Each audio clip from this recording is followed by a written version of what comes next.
I'm recording this for the second time kasi walang audio yung unang shot. Sound check. Sound check. Sound check. Sound check.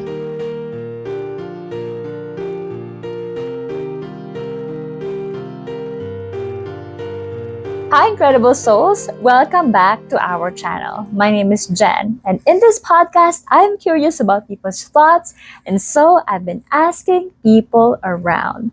And for this week's video, it's about leadership. And I really believe that leadership or leadership skills is really something that people can learn. So I asked team leaders and managers tips on how to be a good leader. Let's watch this. I've started in the industry as an agent, like in the barracks, the first line. Okay, so at that time, what made me realize the difference of being a leader versus those who are frontliners are they're the ones who make the commands, but not necessarily they just give you the command and you'll do it.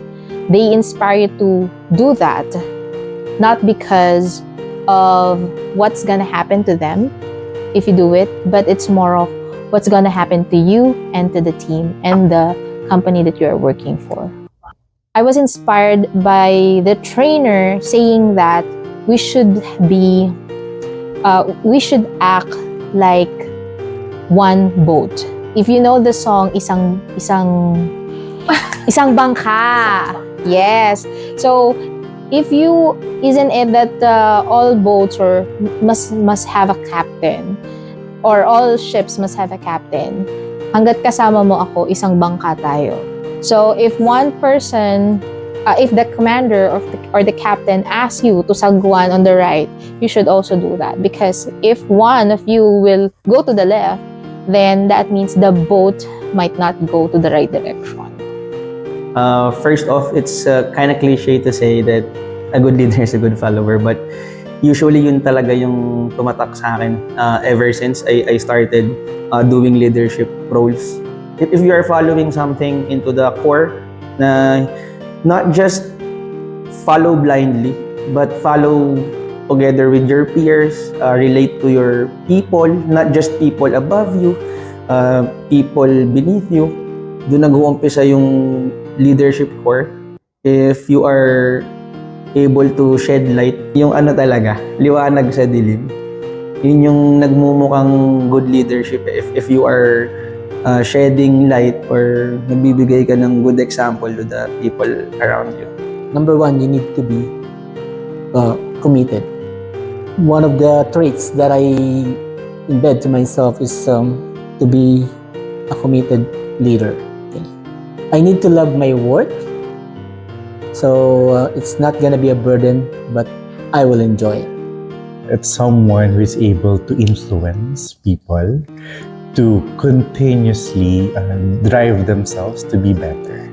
So kumbaga, kung kaya mong maka-influence ng another person, yung taong yon na mag-grow siya ng mag-grow, you are a good leader.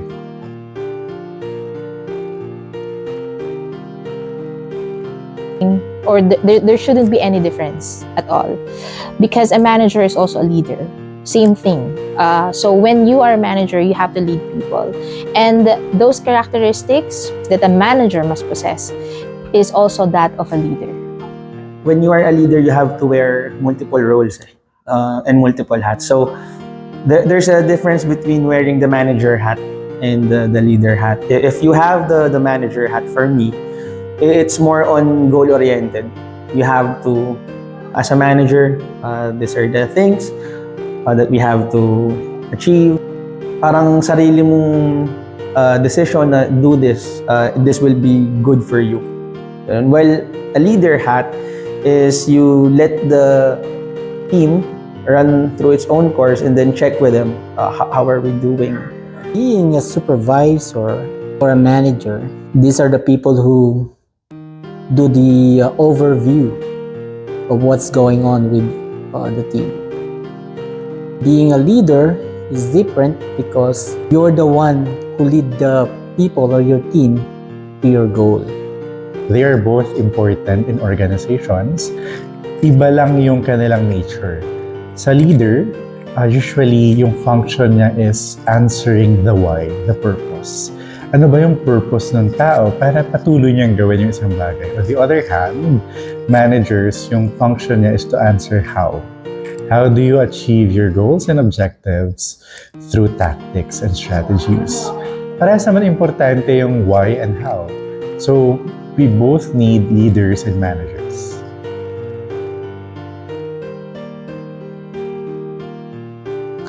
Learn as much as you can, because when I got promoted as a team leader, it's different being an SME, it's different being a trainer, because once you are a team leader, you get to see different faces. So you must you have a different face for probably this generation, or even you will be facing different personalities. You might be someone who's like okay, micromanager ako dito. This one, dapat mommy ako. Okay? And that would work depending on setting of your expectations to them. So, one, again, learn as much as you can, even just as an agent or not yet handling a team. Do not just relay it or rely, on the experience. Really read as much as you can then.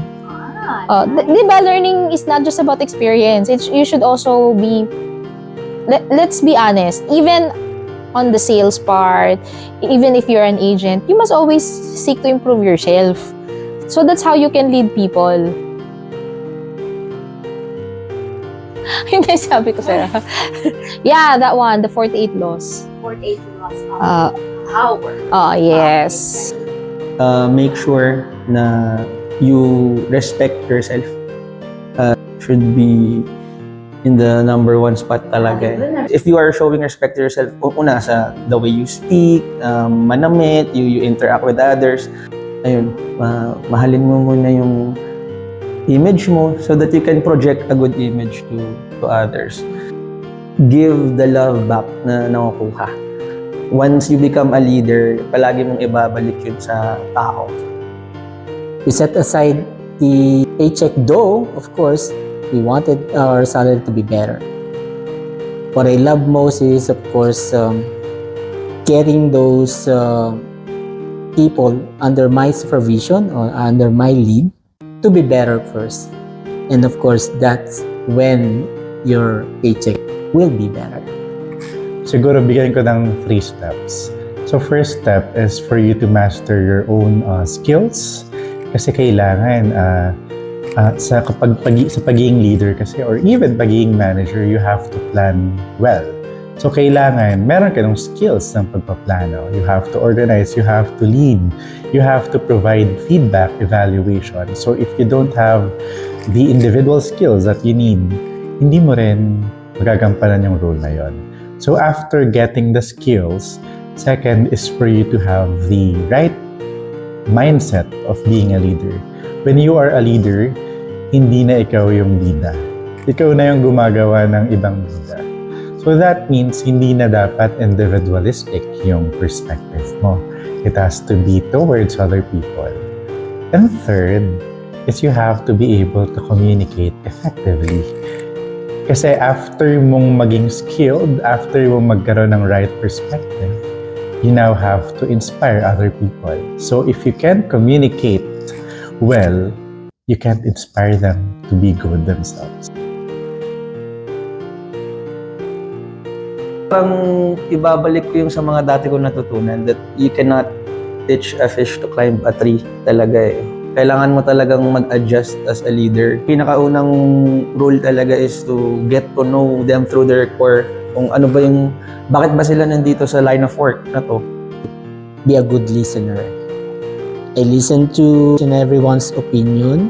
Then I do not judge the person by what they have said or they are saying. Or most of the time, medyo ikaw pa nga yung natututo. Siguro sagutin ko with a framework. Yung pagdi-deal sa kanya depende.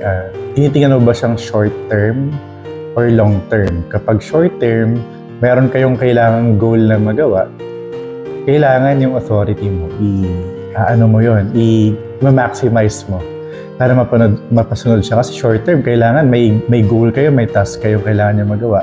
Pero long term, you have to be able to show the person that you can help him or her grow. Kasi kapag long term, hindi pwedeng authority mo lang. Kailangan mararamdaman niya na matutulungan mo siya. Alright, so here are my entries. For me, if you are able to influence someone to become better, not all managers are leaders, and not all leaders are managers. As much as we would like that all managers are leaders, in the ideal world, no, ang sarap pakinggan that managers are leaders, but in reality, we will meet people that are in a managerial position and we will think to ourselves na bakit sila managers? On the other hand, I believe that not all leaders are manager. No? You can be a leader even if you are not in a managerial position, as long as you can influence others to become better. Kahit hindi siya about work, for example, to eat better, to exercise, to be a good human, then you are a leader. Pag manager, do as I say. Pag leader, do as I do. Kumbaga, the leader sets the example and the others will follow. Keep in mind na ang performance ng team nila is a reflection of the performance of the leader. And that is it for this video. Thank you so much for watching. My name is Jen. And if you guys have comments or just suggestions for the next video, comment down below. That is it. See you next time. Bye-bye.